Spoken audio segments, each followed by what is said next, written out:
Okay, so good afternoon, everyone. My name is Rahma Meyvia Aryanto with student ID number 123241031 and my partner. I'm Mohammad Izzad Satria with the student ID number of 132411056. Okay, so today we are going to presenting an article review. But before that, I want to ask a question. Are you familiar with the terms gender values? Well, according to Judith Butler, as cited in K 2017, gender is shaped by social expectations and repeated social practices. So it means that gender values are the social expectations and role that the society imposes on individual based on their gender. Please remember this key concept because it is important for our presentation today regarding our chosen article entitled The Constructions of Gender Values, a science structure analysis of the Indonesian video game A Space for the Unbound by Alfiansa Zulkarnain. Okay, so now the article examines the constructions of gender values in a game called A Space for the Unbound, which is a narrative adventure game set in 1990 Surabaya revolving on its two main characters. The article itself uses qualitative semiotics approach, which is study of science system.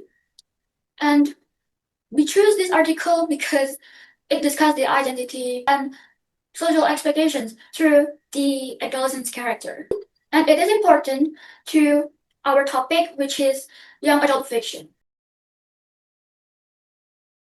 Okay, now the overview. In this presentation, we will begin by summarizing the article, then we will discussing our critical analysis, then finally we will show our personal insights and reflection. Okay, the first one is the summary, and the first is the research objective of the article. First, the article examines how the video game A Space of the Unbound construct and deconstruct conventional gender roles. And it also correlates to the second point of exploring what the game reveals about shifting gender values in contemporary Indonesia. The game itself mainly revolves around the social expectation, or what we see as a social expectation of gender identities. The game initially presented the world as one that is in line with conservative patriarchal expectation, but as the story progresses, it reverses what those expectation is, and at the ending, the gender identities of the protagonist of the story completely reverse. And it also correlates to the third point of the research objective of video game treated as a cultural text with social meaning rather than just there for the player's enjoyment, but it also can act as a reflection of society, making difficult topics easier to digest. Second one is the methodology of the article. The article approaches the analysis through a qualitative semiotics using a Grimation semiotic square narrative framework. Using this framework, it can capture the dynamic meaning of gender identities, and unlike the more static framework, it can map the movement and change of meaning in the narrative story of the video game. Because the progression of the story reveals that gender identities is not inherently static, but can change. For example, the gender binaries of femininity and masculinity. In the story, the characters, Atma and Raya, progression throughout the story, their characteristic slowly reverse in direction. Atma, what was the player thought to be a masculine figure, is starting to have more feminine characteristic in the ending part. And so does Raya being in reverse of the situation. The third is the key finding of the article. In the beginning, Atma is the subject, the protector, the dominant presence, and the one who controls the story. And Raya, the female protagonist, is the object, the passive character, the one being protected and controlled by the story. But as we have previously mentioned, the game tries to deconstruct the expectation that is initially presented. The game world turns out to be a projection of Raya's mental construction, and Atma is merely a projection of Raya's mind. And so at the ending, the roles that was once initially presented in the beginning is completely reversed. The player, the has been controlling Atma throughout the story, transition to control Raya instead at the epilogue or the ending of the story, and Atma is forced to fade into memory of Raya. And finally, the limitation of the article. The article is purely textual, meaning it only decodes the meaning encoded by the developer, and it's missing the player interpretation or the review done by other players. So it risks the assumption of uniform reception of the message done by the game towards the player base as a whole. And also it is only limited to one game, meaning it doesn't compare the video game A Space for the Unbound to other games within the genre or other game outside of it.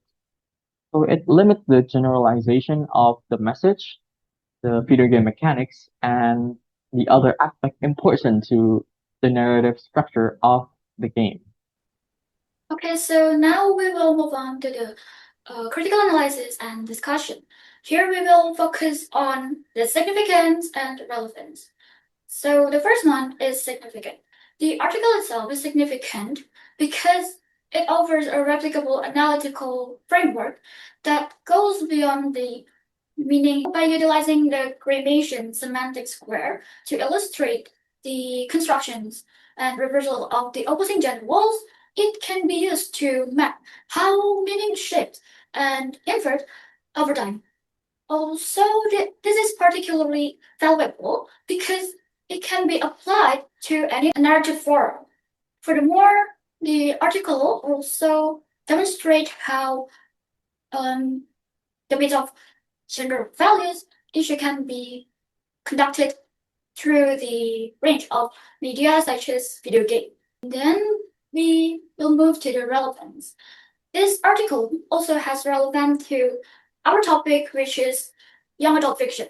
The article addresses the constructions and subsequent subversion of gender roles by adolescents' character. While the object of analysis a video game, the plot involves the adolescent character, especially in the way the character's Raya role is defined by social expectation. Then, in the progress of the story, it redefined over the course.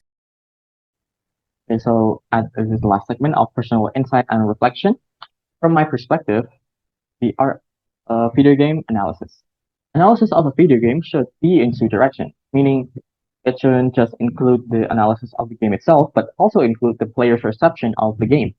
So it can reduce the chances of over-important bias. And the second one is video game as an arena. Video game can be an arena or place for discourse, meaning difficult topics such as gender identities can be made easier to digest to more people. And since it's not rooted in realism, meaning it can use aspect of fiction, it can make the messaging, like the story of the Space for the Unbound, to be more engaging to the player.